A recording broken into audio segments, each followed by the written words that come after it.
Hey everyone, welcome to IQTab. So let's start with the newspaper analysis for 3rd of March.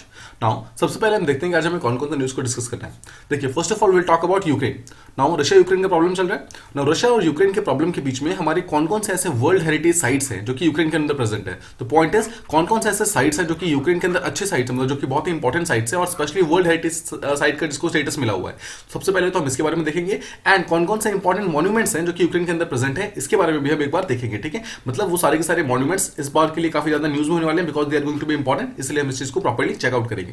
Similarly second news will talk about कि Covid के time में कितने बच्चे orphan हो गए हैं कि जिनके एटलीस्ट वन या फिर दो पेरेंट्स जो हैं, दोनों पेरेंट्स जो हैं वो उनकी डेथ हो गई है बिकॉज ऑफ कोविड. उसके बारे में जो लैंसेट नाम का एक एनजीओ है, ठीक है, उसने रिसेंटली एक स्टडी किया है. तो इस पर्टिकुलर एनजीओ के ने इस पर्टिकुलर स्टडी के अंदर क्या क्या बोला है, हम इसके बारे में भी बात करेंगे. Third will talk about Sri Lanka. देखिए, श्रीलंका हमारा नेबर है और श्रीलंका के अंदर हमें पता है कि इकोनॉमिक क्राइसिस चल रहा है. तो दिस पर्टिकुलर इकोनॉमिक क्राइसिस के अंदर उन्होंने श्रीलंका की जो गवर्नमेंट उन्होंने ये डिसाइड किया है कि हर दिन अराउंड 7.5 आवर्स का पावर कट्स लेंगे, मतलब इतने घंटे तक हर दिन मतलब इलेक्ट्रिसिटी को कट कर देंगे. तो एग्जैक्टली इससे प्रॉब्लम कैसे इंक्रीज हो जाएगी और एग्जैक्टली किस पर्टिकुलर टाइप के इकोनॉमिक क्राइसिस के अंदर श्रीलंका भी फंसा हुआ है, हम इसके बारे में समझेंगे. And finally will talk about two things. First is called as cluster munitions and second is called as vacuum bombs. देखिए, क्लस्टर म्यूनिशन और वैक्यूम बम ये दोनों ही ऐसे टाइप के बम होते हैं जो कि काफी ज्यादा हाई क्वालिटी के बॉम्ब्स हैं. Now these two type of bombs they are being used by Russia against Ukraine. Now इस पर्टिकुलर बॉम्ब को यूज करके एग्जैक्टली किस टाइप का मतलब हार्म कॉज किया जा सकता है और एग्जैक्टली बॉम्ब्स होते क्या हैं, हम इसके बारे में डिटेल के अंदर बात करेंगे. Let's move on to the first topic that we have to talk about. It is about Ukraine. और यूक्रेन के अंदर कौन कौन से वर्ल्ड हेरिटेज साइट्स है और कौन कौन से मॉन्यूमेंट्स है जो कि काफी इंपॉर्टेंट है और इस वॉर के कारण किसके ऊपर जो प्रेशर है वो काफी ज्यादा इंक्रीज हो गया. कॉन्टेक्स्ट क्या है? कॉन्टेक्स्ट बहुत ही सिंपल है कि यूक्रेन के ऊपर जो रशिया का इन्वेजन हुआ है उसके कारण यूक्रेन के अंदर जितने भी वर्ल्ड हेरिटेज साइट्स हैं वो कहीं ना कहीं प्रेशर के अंदर आ रहे हैं, जिसके अंदर बहुत सारे ऐसे जो हैं एंशिएंट मिडिवल आर्ट, बहुत सारे ऐसे मॉन्यूमेंट्स, बहुत सारे ऐसे कल्चरल आर्टिफैक्ट्स वगैरह जो हैं जो कि यूक्रेन के अंदर राइट नाउ प्रेजेंट है, बट रशिया के अटैक के कारण वो सब के सब जो है कहीं ना कहीं हजार्ड के अंदर आ गए हैं, रिस्क के ऊपर आ गए हैं. ये हो सकता है कि पर्टिकुलर जो साइट्स वगैरह हैं उनके ऊपर भी डैमेज होना स्टार्ट हो जाए. तो देखिए, जो यूक्रेन है ना, यूक्रेन हिस्टोरिकली बहुत ही एक इंपॉर्टेंट कंट्री रहा है जहां पर बहुत सारे डिफरेंट डायनेस्टीज वगैरह ने यहाँ पर रूल किया है. नाउ इसलिए यहाँ पर ना बहुत सारे डिफरेंट वैरायटीज के आर्ट्स वगैरह प्रेजेंट है, जिसमें से बहुत सारी बैरोक आर्ट प्रेजेंट है. नाउ देखिए, बैरोक जो एक टाइप का यूरोपियन आर्ट मतलब एक टाइप का यूरोपियन आर्ट फॉर्म है जो कि यूक्रेन के अंदर पाया जाता है और स्पेशली जो यूरोप का जो फोक आर्ट है ना वो भी काफी ज्यादा यहाँ पे यूक्रेन के अंदर प्रेजेंट है. तो एज यू कैन सी यहाँ पे जो बैरोक आर्ट यानी कि जो यूरोपियन आर्ट है वो भी प्रेजेंट है और बहुत सारा जो फोक आर्ट वगैरह प्रेजेंट है जो कि यूक्रेन का अपना है. आसपास के जो कंट्रीज है, मतलब जितने भी डिफरेंट डायनेस्टीज वगैरह ने यहाँ पे यूक्रेन के ऊपर रूल किया है ओवर द इयर्स, इन सब सारी के सारे डायनेस्टीज के जो भी आर्ट्स हैं, जो भी उनके कल्चर वगैरह है, वो सब के सब सिग्निफाइड है और सबके सब कहीं ना कहीं प्रिजर्व्ड है यहाँ पे अभी राइट नाउ यूक्रेन के अंदर. बट वो वॉर क्या जो वॉर है उसके कारण सबके सब कहीं ना कहीं रिस्क के ऊपर आ गए. Now there are thousands of museums. देखिए, यूक्रेन उन कंट्रीज में से एक है जहां पर बहुत सारे डिफरेंट डायनेस्टीज ने रूल किया है. तो उन सब डिफरेंट डायनेस्टीज के जितने भी आर्ट की चीजें हैं उन सबको कंजर्व करने के लिए there are thousands of museums जो कि यूक्रेन के अंदर प्रेजेंट है और उसके अंदर बहुत सारी यूक्रेन की चीजें, बहुत सारी रशिया की चीजें, ये सब के सब इसके अंदर कहीं ना कहीं अच्छे से प्रिजर्व करके रखी जाती है.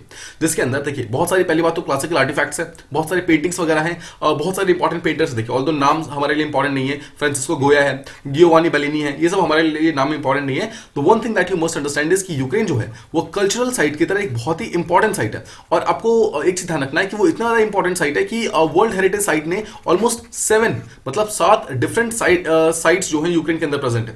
तो आप जानते हैं कि इंडिया के कितने वर्ल्ड हेरिटेज साइट्स हैं? They are right now 40 total sites है. तो देखिए, India is a very very large country. हमारा भी जो कल्चरल डाइवर्सिटी है वो काफी लार्ज है, जिसके कारण हमारे पास टोटल 40 साइट्स है. Now Ukraine despite being a small country, इसके अंदर भी टोटल 7 साइट्स है. कौन कौन साइट्स है उसको हम डिटेल के अंदर देखेंगे, but right now I hope आप शॉर्ट में चीजों को समझ रहे हैं. नाउ देखिए, अगर आप यूक्रेन की बात करेंगे, यूक्रेन यहाँ पर हमेशा से यूक्रेन इसी टाइप का नहीं रहा है. यूक्रेन के अंदर पहले डेमोक्रेसी नहीं हुआ करती थी. There used to be different type of aristocracy और मतलब डिफरेंट टाइप की जो मोनार्की की गवर्नमेंट हुआ करती थी वो सब हुआ करती थी. एज आई टोल्ड यू, यहाँ पर बहुत सारे डिफरेंट डायनेस्टीज रहे. तो अगर डायनेस्टी रहे इसका मतलब क्या है? There used to be monarchy. Now जब वहां पे मोनार्की था तो वहां पर बहुत सारा प्रो डेमोक्रेसी मूवमेंट वगैरह चला है. तो ये जो प्रो डेमोक्रेसी जो मूवमेंट चला है ना, वहीं पर मतलब उससे रिलेटेड ऑलमोस्ट 4000 से ज्यादा आर्टिफैक्ट्स वगैरह जो है वो यूक्रेन के अंदर राइट नाउ प्रेजेंट है और इन सब चीजों को प्रिजर्व किया गया है इन कीव के म्यूजियम ऑफ फ्रीडम के अंदर.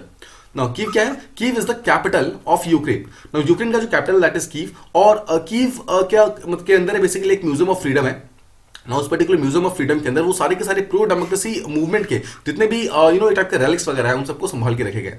तो ये भी कहीं ना कहीं रिस्क के ऊपर आते हैं because of this particular war. Similarly there is a city in Ukraine called as Odesa. Just remember, Odesa नाम का एक सिटी जो है वो यूक्रेन के अंदर प्रेजेंट है, और ओडिशा के अंदर देयर इज अ ओडिशा का फाइन आर्ट्स म्यूजियम। ये जो ओडिशा का फाइन आर्ट्स म्यूजियम है ना, उसके अंदर माना जाता है कि मोर देन 10,000 ऑब्जेक्ट्स जो है वो ऑलरेडी प्रेजेंट है, जो कि हमारे हिस्ट्री को कहीं ना कहीं सिग्निफाई करता है। Now, इस पर्टिकुलर 10,000 जो ऑब्जेक्ट्स है उसके अंदर बहुत सारे यूक्रेन के ऑब्जेक्ट्स हैं, बहुत सारे रशिया के ऑब्जेक्ट्स हैं, और बहुत सारे ऐसे चीजें हैं जो कि मतलब डिफरेंट टाइप के आर्टिस्ट वगैरह, डिफरेंट डांस ड्रामा, इन सबको कहीं ना कहीं सिग्निफाई करता है। तो देखिए देयर आर थाउजेंड्स ऑफ ऐसे नेम्स वगैरह प्रेजेंट है जो कि यूक्रेन के हिस्ट्री से यहाँ पर कहीं ना कहीं मतलब रिलेट करते हैं, but those names are not important from UPSC because obviously वो यूक्रेन का यूपीएससी नहीं है, बिकॉज दिस इज इंडिया का यूपीएससी। तो इंडिया के यूपीएससी के अंदर जो इंडिया का आर्ट एंड कल्चर होगा that will be asked, but what is important here is, आपको याद होगा प्रीलिम्स के सिलेबस के अंदर one thing that is written is कि all the current events of national and international importance. तो वो जो इंटरनेशनल इंपॉर्टेंस की जितनी चीजें हैं ना उसको हमें देखना है। तो जो इंटरनेशनल इंपॉर्टेंस की जो चीज है उसके अंदर एक चीज आता है यूक्रेन। तो यूक्रेन का भी वॉर चल रहा है, तो यूक्रेन के अंदर वो कौन कौन से वर्ल्ड हेरिटेज साइट्स है वो हमें ध्यान देखना है, तो उसके बारे में बात करते हैं। देखिए यूक्रेन के अंदर फर्स्ट चीज that you must remember is total 7 world heritage sites present है, जो कि इसको यूक्रेन को एक बहुत ही इंपॉर्टेंट सिटी बनाता है from cultural point of view. Now let's understand. देखिए यूक्रेन आपको समझना है, यूक्रेन फर्स्ट ऑफ ऑल एक टाइप का जो क्रिश्चियनिटी है उसका एक बहुत ही इंपॉर्टेंट सेंटर है, ठीक है, क्रिश्चियनिटी का बहुत ही इंपॉर्टेंट सेंटर है। तो आपको यहाँ पर बहुत सारे डिफरेंट टाइप के चर्चेस वगैरह मिलेंगे। तो सिमिलरली जो मोस्ट इंपॉर्टेंट चर्च जो कि यूक्रेन के अंदर प्रेजेंट है उसका नाम है सेंट सोफिया कैथेड्रल। देखिए कैथेड्रल जो होता है वो चर्च को एक टाइप का कैथेड्रल बोला जाता है। कैथेड्रल इज अ प्लेस जहां पर पोप रहते हैं। पोप का मतलब होता है जो मेन बिशप होते हैं ना, जो मतलब देखिए जिस तरह के हिंदुइज्म के अंदर जिस तरीके से पंडित होता है ना, सिमिलरली जो हमारा जो बेसिकली जो क्रिश्चियंस होते हैं उसके अंदर बेसिकली पोप होता है, ठीक है, या फिर बिशप होते हैं। तो जो पोप या फिर बिशप होते हैं they used to live in जो मतलब जहां पे रहते हैं, जिस पर्टिकुलर चर्च के अंदर वो रहते हैं, that particular church is called as a cathedral. तो यहाँ पर एक कैथेड्रल है जिसका नाम है सेंट सोफिया कैथेड्रल, और similarly there is a place called as Kyiv के अंदर एक पिचर्स्क लावरा कैथेड्रल प्रेजेंट है, ठीक है। नाउ दीस टू ये दोनों जो है एक कंबाइंड फॉर्म में इनको वर्ल्ड हेरिटेज साइट का एक टाइप का डिक्लेरेशन प्रोवाइड किया गया। तो देखिए जो सेंट सोफिया वाला जो है ना ये 11th सेंचुरी का है, और इसके अंदर माना जाता है वर्ल्ड के वन ऑफ द सबसे लार्जेस्ट कलेक्शंस है फ्रेस्कोस और मोजाइक्स के। तो क्वेश्चन कम्स कि फ्रेस्कोस क्या होते हैं। देखिए फ्रेस्को को सिंपल वर्ड्स में समझिए, गीले प्लास्टर के ऊपर, मतलब देखिए जस्ट सपोज आपका दीवार है, दीवार के आपने ऊपर आपने पूरा प्लास्टर कर दिया, और इस प्लास्टर के ऊपर जो पेंटिंग की जाती है ना, पेंटिंग ऑन गीला प्लास्टर, सिंपल वर्ड्स में यानी कि वेट प्लास्टर के ऊपर जो पेंटिंग की जाती है that thing is called as a fresco, ठीक है। नाउ सेकंड वर्ड्स कम्स कि मोजाइक क्या है। देखिए मोजाइक भी बहुत ही सिमिलर सी चीज है। क्या है, आपको सिंपल एक टाइप का दीवार पकड़ना है, ठीक है, दीवार के ऊपर प्लास्टर कर देना है। जब ये प्लास्टर गीला है ना उसी टाइम आपको स्टोन्स की हेल्प से, now you have to take the help of stones, और स्टोन के हेल्प से यहाँ पे डिफरेंट टाइप के आपको शेप वगैरह बनाने हैं। नो जिस भी टाइप के शेप वगैरह बनाए जाते हैं ना स्टोन्स की हेल्प से on a wet plaster, that thing is called as a mosaic, ठीक है। तो आई होप आप दो चीजें समझ गए। मोजाइक क्या है, वेट प्लास्टर के ऊपर स्टोन से बनाए हुए जितनी भी चीजें होती है उसे मोजाइक कहते हैं, और सिमिलरली वेट प्लास्टर के ऊपर पेंटिंग से, मतलब जो पेंट वगैरह डिफरेंट टाइप के हैं उससे बनाई हुई चीजों को फ्रेस्कोस कहते हैं। तो this is the main difference between frescoes and mosaics, ठीक है। तो वर्ल्ड का one of the largest collection जो फ्रेस्कोस और मोजाइक्स का है वो यहाँ पर सेंट सोफिया कैथेड्रल जो है वहां पे प्रेजेंट है, that is present in Ukraine, ठीक है, फर्स्ट चीज। नाउ सेकंड देखिए कीव जो यहाँ की कैपिटल सिटी है, वहां के अंदर there is a place called as Pechersk Lavra. Pechersk Lavra ये भी एक टाइप का कैथेड्रल है, जहां पर सिंपल वर्ड्स में आप समझ सकते हैं एक टाइप का मोनेस्ट्री है। मोनेस्ट्री मतलब एक ऐसा प्लेस जहां पर मॉन्क्स वगैरह रहते हैं, ठीक है। तो ऐसे जो बिशप वगैरह जो हैं, जो पोप वगैरह जहां पे रहते हैं, that thing is called as orthodox monastery. और ये चीज ऑलमोस्ट 1000 AD के अंदर इसको मतलब फाउंड किया गया था by 2 people, you don't need to remember this, but वो दोनों यहाँ पर मॉन्क्स थे। इन दोनों मॉन्क्स ने इस चीज को यहाँ पर फाउंड किया था। नाउ ये जो चीज है यानी कि जो कीव का पिचर्स्क लावरा जो यहाँ पर चर्च है, ये एक्चुअली बहुत ही इंपॉर्टेंट है, और यूक्रेन और पूरे के पूरे इंटरनेशनल लेवल पे जो क्रिश्चियनिटी है उसको स्प्रेड करने के लिए बहुत इंपॉर्टेंट है, और इसको यहाँ पर यूक्रेन के सेंटर ऑफ क्रिश्चियनिटी का एक बेसिकली बहुत ही इंपॉर्टेंट सेंटर माना जाता है, मतलब क्रिश्चियनिटी का एक सेंटर माना जाता है कीव पिचर्स्क लावरा को। तो ये था हमारा फर्स्ट वर्ल्ड हेरिटेज साइट जो कि वहां के मतलब वहां प्रेजेंट है, यानी कि यूक्रेन है वहां पे प्रेजेंट है। Let's move on to the next one. यहाँ हम बात करने वाले हैं एलवाइव के बारे में। देखिए एलवीव जो है एक टाइप का सिटी है जो कि बेसिकली यूक्रेन के अंदर प्रेजेंट है। देखिए लिविव की जो एंटायर सिटी है ना उस पूरे के पूरे सिटी को ही यहाँ पर वर्ल्ड हेरिटेज साइट के अंदर डिक्लेयर किया गया है। नाउ द क्वेश्चन कम्स कि इंडिया का ऐसा कौन सा सिटी है जिसको वर्ल्ड हेरिटेज साइट की मतलब अंदर डिक्लेयर किया गया है, that is Jaipur. Just remember, ठीक है, जयपुर को एक पिंक सिटी की तरह हमारे वर्ल्ड हेरिटेज साइट के अंदर डिक्लेयर किया गया था। सिमिलरली यूक्रेन का एक सिटी है जिसका नाम है एलवीव, ठीक है, एलवीव आप समझ सकते हैं। एलवीव जो है यूक्रेन की एक सिटी है, और उस पूरे के पूरे सिटी को ही यूनेस्को के वर्ल्ड हेरिटेज साइट साइट के अंदर इंक्लूड किया गया। नाउ इसकी सबसे इंपॉर्टेंट बात यह है कि 1254 में इस पर्टिकुलर सिटी को फाउंड किया गया था और उस टाइम उसका नाम रखा गया था एलवीव, और आज तक इसका नेम चेंज नहीं किया गया। ठीक है, इसका नेम आज तक सेम नेम है, जो कि ओरिजिनल नेम था, आज तक वही सेम नेम यूज किया जाता है। नाउ एलवीव का सबसे इंपॉर्टेंट चीज क्या है? सबसे इंपॉर्टेंट चीज ये है कि यूक्रेन के अंदर जितने भी आर्किटेक्चर्स प्रेजेंट है, बहुत सारे डिफरेंट टाइप के मॉन्यूमेंट्स वगैरह प्रेजेंट है, जितने भी आर्किटेक्चर्स प्रेजेंट है पूरे के पूरे यूक्रेन के अंदर, उसमें मैक्सिमम नंबर ऑफ जो आर्किटेक्चर्स हैं they are actually present in Lviv. ठीक है, तो समझिए पूरे के पूरे यूक्रेन के अंदर जितने भी मॉन्यूमेंट्स वगैरह प्रेजेंट है उन सब में से, मतलब देखिए यूक्रेन जो है डिफरेंट सिटीज के अंदर टूटा हुआ है, मतलब ब्रेक्ड है। ठीक है, तो जो डिफरेंट सिटीज है उसके अंदर एक सिटी है जिसका नाम है एलवीव। तो जो एलवीव है ना, उसी के अंदर जो maximum number of monuments present है वो यूक्रेन के अंदर प्रेजेंट है। बहुत सारे एग्जांपल दिए हुए हैं। We have Rynok square, then we have town hall, ऐसे कोनाट जो पैलेस है, ब्लैक हाउस है। But you don't need to remember all this because no one is going to ask you कि एग्जैक्टली कौन कौन सा प्लेस कहां पर है। आपसे जो मेन पूछा जाएगा कि वर्ल्ड हेरिटेज साइट के कौन कौन से ऐसे साइट्स हैं जो कि यूक्रेन के अंदर प्रेजेंट है, you must be able to name them. ठीक है, एलवीव यहां पर एक ऐसा सिटी है जो कि इसके अंदर प्रेजेंट है और यहां पर मैक्सिमम नंबर ऑफ जो साइट्स वगैरह प्रेजेंट है यहीं पे प्रेजेंट है। Now third thing, this is again very important. Now ये एक टाइप का स्ट्रूव जियोडेटिक आर्क है। तो देखिए, अगर आप हमारे साइंटिफिक पॉइंट ऑफ व्यू से देखेंगे, या फिर हमारे आप हिस्टोरिकली पॉइंट ऑफ व्यू से देखेंगे, या फिर हमारे कल्चरली पॉइंट ऑफ व्यू से देखेंगे, तीनों में ही not only for the Ukraine but for the entire world this particular arc is very very important. First of all see this particular map. ठीक है, this is a kind of Ukraine वाला part जहां पर आप देख सकते हैं छोटे छोटे ट्रायंगल्स बने हुए। ठीक है, इस टाइप के ट्रायंगल के शेप में एक बेसिकली देख रहे हैं आप, ये आर्क फॉर्म हो रहा है। ठीक है, ये जो आर्क फॉर्म हो रहा है ना, this arc is called as true geodetic arc. Now देखिए, जितने भी ट्रायंगल में आपको डॉट्स दिख रहे हैं वो हर एक डॉट पे कुछ इस तरीके का शेप बना हुआ है। ठीक है, जस्ट रिमेंबर, तो इस तरीके का शेप बना हुआ है। Now what is that? ये साइंटिफिक और कल्चरल हेरिटेज के हिसाब से बहुत ही इंपॉर्टेंट है, जहां पर टोटल मिलाकर देख सकते हैं ना, टोटल मिला के 258 ट्रायंगल्स हैं। टोटल 258 ट्रायंगल्स के थ्रू इस पर्टिकुलर शेप को बनाया गया है, जो कि ऑलमोस्ट 2820 मीटर्स लॉन्ग है। No one is going to ask you कितना लंबा है, जस्ट रिमेंबर। देखिए, इसकी मैं आपको अंडरस्टैंडिंग के लिए समझा रहा हूं एग्जैक्टली है क्या। नाउ स्ट्रूव जियोडेटिक आर्क जो है ये इतना ज्यादा इंपॉर्टेंट क्यों है? साइंटिफिक जो अगर आप कम्युनिटी को देखेंगे तो उसके लिए लिटरली स्ट्रूव जियोडेटिक आर्क जो है ये सबसे ज्यादा इंपॉर्टेंट चीज है। क्यों? बिकॉज जो हमारे अर्थ का जब पहली बार करेक्ट शेप और करेक्ट साइज जो पता किया गया था ना, that was actually found with the help of this particular arc only. Now how it was found, that is not important. The question comes कि आपको बस एक चीज ध्यान रखना है, the स्ट्रूव geodetic arc that is present in Ukraine, this actually helped in finding the exact shape and exact size of this earth. First चीज।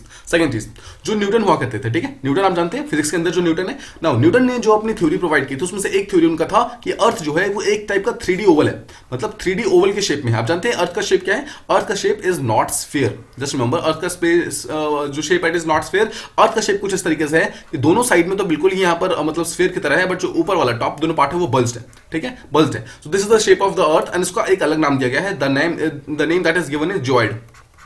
Geoid का मतलब होता है अर्थ लाइक शेप। ठीक है, सिंपल वर्ड्स। तो अर्थ का एक बहुत ही यूनिक शेप है और अर्थ का जो शेप है उसे जियोइड शेप कहते हैं। Now this particular shape was actually found with the help of this particular arc. इसलिए ये आर्क जो है वो साइंटिफिक और कल्चरल जो हेरिटेज है उसके लिए काफी ज्यादा इंपॉर्टेंट हो जाता है। जस्ट रिमेंबर कि स्ट्रूव जियोडेटिक आर्क कहां पे प्रेजेंट है? It is actually present in Ukraine. ठीक है, ये चीज आप समझ गए। Now let's move on to the next one. यहां हम बात करने वाले हैं वर्जिन बीच के बारे में। देखिए, एक टाइप का फॉरेस्ट है जो कि यहां पर यूक्रेन के अंदर प्रेजेंट है at a place called as Carpathians. ठीक है, देखिए कार्पेथियंस क्या होता है? कार्पेथियन बेसिकली एक रीजन है जो कि डिफरेंट कंट्री के अंदर फैला हुआ है, उसको हम आगे देखेंगे।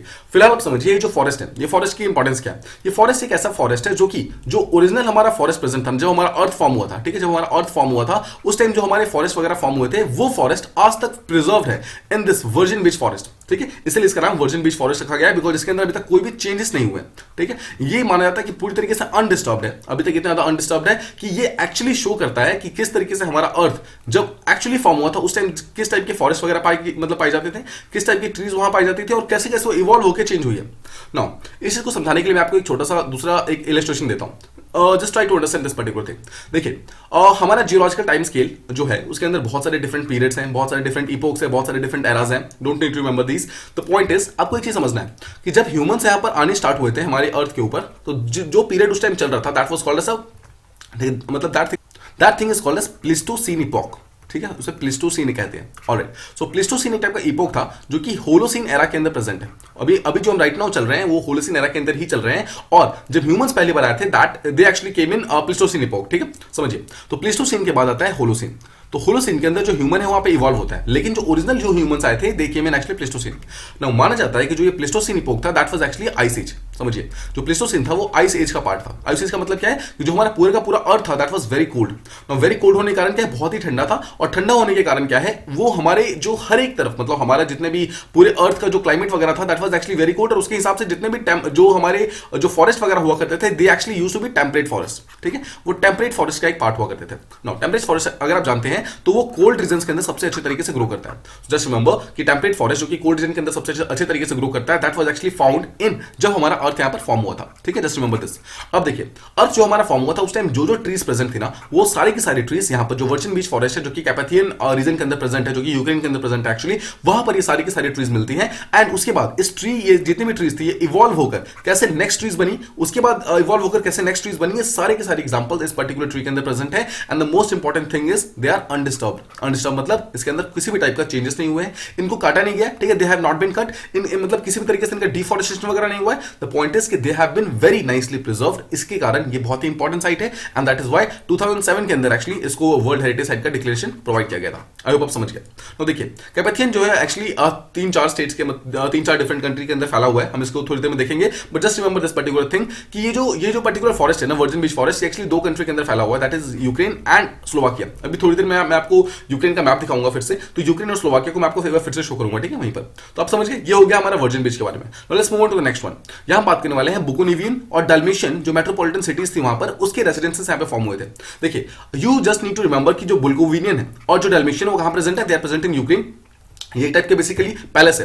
Just let me try to show you this image. देखिए ये आप देख रहे हैं, दिस इज द पैलेस। इसी पैलेस को यहाँ पे डाल्मेशियन पैलेस बोलते हैं जो कि यूक्रेन के अंदर प्रेजेंट है, ठीक है। तो आपको ध्यान रखना है जब ऑस्ट्रिया हंगरी नाम की एक जो कंट्री है बेसिकली वो पहले यूक्रेन को रूल क्या करती थी, तो जो यहाँ का जो मोनार्क था यानी कि जो राजा था वही यहाँ पे यूक्रेन के ऊपर राज करता था। उसी कारण जो मतलब बेसिकली जो उन्होंने पैलेस बनाया था उस पैलेस के अंदर काफी सारे इंपॉर्टेंट आर्किटेक्चर वगैरह प्रेजेंट है, ठीक है। इसी आर्किटेक्चर को यहाँ पर यूज करके काफी सारे डिफरेंट वर्ल्ड के आर्किटेक्चर वगैरह को बनाया गया है, ठीक है। That's why this particular thing has been given a place in world heritage site. Again now ये देखिए जब मोनार्की खत्म हो गया और जो यूक्रेन का था उसके अंदर जब डेमोक्रेसी आ गई तो व्हाट हैपेंड वाज उस टाइम इस पर्टिकुलर पैलेस को मोनार्क से छीन लिया गया, मतलब जो किंग था उनसे छीन लिया गया और it was given to actually bishop, ठीक है। बिशप का मतलब क्या होता है, अगेन आपको याद है जो चर्च को संभालते हैं, जो क्रिश्चियनिटी के अंदर जो टॉप मोस्ट जो मतलब लीडर होते हैं they are called as the bishops या फिर पोप्स, ठीक है। तो बिशप को दे दिया गया एंड फाइनली 1955 के अंदर बिशप से भी लेकर के इसको एक यूनिवर्सिटी के अंदर कन्वर्ट कर दिया गया। सिंपल वर्ड्स में जस्ट रिमेंबर कि बुकोनिवियन और जो डाल्मेशियन है they are actually present in Ukraine और they are actually part of world heritage site, ठीक है। ये आप समझिए। Let's move on to the next one. यहां हम बात करने वाले हैं एक एंशिएंट सिटी के बारे में, शहर के बारे में। नाउ ये एंशिएंट सिटी है उसका नाम है टॉरिक। नाउ टॉरिक, कैरगुनीस और कोरा, जस्ट रिमेंबर टॉरिक और कोरा ये 2 टाइप के सिटीज हैं जो कि यूक्रेन के अंदर प्रेजेंट है। नाउ देखिए ये जो दोनों सिटीज हैं ये basically if you see this is the map of Ukraine, ठीक है, और यहाँ पे ब्लैक सी प्रेजेंट है। तो यहाँ पर ये सिटीज दोनों यहीं पे प्रेजेंट है, तो ये ब्लैक सी के बहुत ही पास है। और इस पर्टिकुलर जो ये जो प्लेस है यहाँ पर क्या हुआ है, बहुत सारे डिफरेंट टाइप के प्रूफ वगैरह मिले हैं। यहाँ पर देखिए बहुत सारे सेटलमेंट वगैरह मिला, आप देख सकते हैं जितने भी पिलर्स वगैरह हैं सबके सब पिलर्स यहाँ पे अनर्थ हुए हैं और इस पिलर से ये प्रूफ मिला है कि जो यूक्रेन के जो लोग हुआ करते थे how they used to travel and how they used to interact and trade किया करते थे ग्रीक के साथ, रोमन्स के साथ और जो बाइजेंटाइन यानी कि जो यूरोपियन एम्पायर्स वगैरह थे उन सबके साथ किस तरीके से ट्रेड वगैरह किया करते थे, इन सब की प्रूफ्स वगैरह इस पर्टिकुलर प्लेस से मिले हैं। सिमिलरली 15th सेंचुरी के अंदर आके मतलब इस पर्टिकुलर प्लेस को पूरी तरीके से अबंडन कर दिया जाता है बिकॉज ऑफ सम पायरेसी वगैरह जो स्टार्ट हो जाती है ब्लैक सी के अंदर, उसी कारण इस चीज को पूरी तरीके से अबंडन कर दिया जाता है, उसको छोड़ दिया जाता है। नाउ एक चीज जो सबसे ज्यादा इंपॉर्टेंट यहाँ पे टॉरिक सिटी के अंदर मिली थी, टॉरिक एंड कोरा के अंदर, कि वहां पर जो वाइन प्रोडक्शन था उसके बहुत सारे डिफरेंट सेंटर्स मिले हैं और यहाँ तक कि जो वाइन प्रोडक्शन का जो विनीयार्ड्स होता है, what is the meaning of vineyards? Vineyards एक एक्चुअली ऐसा प्लेस होता है जहां पर वाइन्स वगैरह को प्रोड्यूस किया जाता है, ठीक है। तो ये बहुत सारे विनीयार्ड्स वगैरह जो है इस पर्टिकुलर टॉरिक और कोरा के अंदर मिले हैं। तो अगेन जस्ट रिमेंबर कि टॉरिक और कोरा जो है एक ऐसी सिटी है जिसको वर्ल्ड हेरिटेज साइट के अंदर डिक्लेयर किया गया है and they are part of Ukraine. Finally let's talk about the last one. यहां हम बात करने वाले हैं कार्पेथियन रीजन के अंदर कुछ वुडन सरकाव से। देखिए सरकाव क्या होता है, सरकाव इस टाइप का बेसिकली मतलब घर होते हैं जो कि वुड से बने होते हैं, जस्ट रिमेंबर, ठीक है, वुड से बने होते हैं and they are present in Carpathian region. आपको याद है कार्पेथियन पीछे आपने देखा था कार्पेथियन के अंदर जो फॉरेस्ट वगैरह प्रेजेंट था, वर्जिन बीच फॉरेस्ट, जो कि यूक्रेन के अंदर प्रेजेंट है, Ukraine and Slovakia. Now first of all you must remember कि कार्पेथियन रीजन होता क्या। देखिए कार्पेथियन बेसिकली कुछ कंट्री का मतलब एंटायर कंट्री को यहाँ पे कार्पेथियन नहीं बोला जाता है, कुछ कंट्री के कुछ पार्ट्स को they are called as Carpathians. Let's try to understand कि एग्जैक्टली कार्पेथियंस किसको बोलते हैं। देखिए इस मैप को अगर आप देखेंगे तो we have 4 countries. First is यहाँ पर पोलैंड, सेकंड इज यहाँ पे चेक रिपब्लिक, थर्ड इज यहाँ पे Slovakia, fourth is Ukraine and fifth is Romania. In 5 country का देखिए आप ये वाला जो मैप देख रहे हैं, ये वाला पार्ट देख रहे हैं, this part is called as यहाँ पे कार्पेथियंस। ठीक है, ये कार्पेथियन एक्चुअली एक टाइप की कम्युनिटी हुआ करती थी जो कि मिडल मतलब जो मिडिवल टाइम्स था उस टाइम में रहा करती थी, और उस टाइम में वो लोग यहाँ पे रहते थे जिस रीजन के अंदर वो रहते थे, that particular region was called as Carpathian region. तो जितने भी कार्पेथियन रीजन है वहां पर वुडन के सरकाफ्स वगैरह बने होते हैं। देखिए जस्ट रिमेंबर कि सरकाफ्स वगैरह जो प्रेजेंट है they are actually present on Ukraine, और यूक्रेन के अंदर जितने भी सरकाफ्स वगैरह प्रेजेंट है they are actually part of world heritage site. This is going to very very important. तो जितने भी कार्पेथियंस वगैरह प्रेजेंट है ना उसमें टोटल 16 वुडन चर्च वगैरह प्रेजेंट है। Now this church they are actually part of सरकाफ्स। जस्ट रिमेंबर कि जितने भी वुड से बने हुए चर्चेस होते हैं दे आर कॉल्ड एज सरकाफ्स, और टोटल 16 यहाँ पर सारी के सारी 5 मतलब कंट्री मिलाकर टोटल 16 यहाँ पर सरकाफ्स हैं, जिसमें से 8 जो है वो यूक्रेन के अंदर प्रेजेंट है। तो again Ukraine becomes very very important. ये जो ऐसा प्लेसेस है जहां पे कैथोलिक और जो ईस्टर्न ऑर्थोडॉक्स फेथ वगैरह यानी कि जो बेसिकली क्रिश्चियनिटी है उसको स्प्रेड करने के लिए काफी काम वगैरह किया गया है। सिमिलरली जो यहाँ पे यूरोपियन ट्रेडिशन वगैरह है, सिमिलरली जो क्रिश्चियनिटी वगैरह है उसको मतलब आगे बढ़ाने के लिए, उस ट्रेडिशन को आगे बढ़ाने के लिए काफी सारे काम वगैरह इसी पर्टिकुलर चर्चेस के अंदर किए गए हैं। तो ये हमारा हो गया फर्स्ट टॉपिक। आई होप ये चीज देखिए आपको अच्छे समझ आ गया, although this has been quite long, but ये चीज काफी इंपॉर्टेंट है कि एग्जैक्टली कौन कौन से वर्ल्ड हेरिटेज साइट्स जो है वो यूक्रेन के अंदर प्रेजेंट है और क्या क्या चीज आपको याद होनी चाहिए। ठीक है, सबके नेम आपको पता होने चाहिए। Now let's once again try to revise कि एग्जैक्टली यूक्रेन के नेबर्स कौन कौन है। The first neighbour is Russia. ठीक है, जस्ट डोंट फॉरगेट रशिया यहाँ पे बिल्कुल प्राइम नेबर है। उसके बाद टॉप पे है वी हैव बेलारूस, बेलारूस के बाद वी हैव पोलैंड, पोलैंड के बाद we have Slovakia, then comes Hungary, then comes Romania and finally we have Moldova.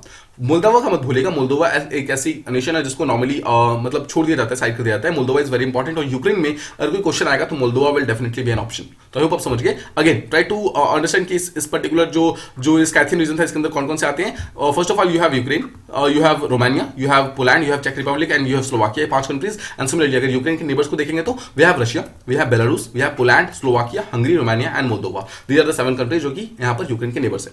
ये हमारा हो गया first news. Let's move on to the next one. यहाँ बात करने वाले हैं दोस्त चिल्ड्रंस जो कि ऑर्फन हो गए हैं because of COVID.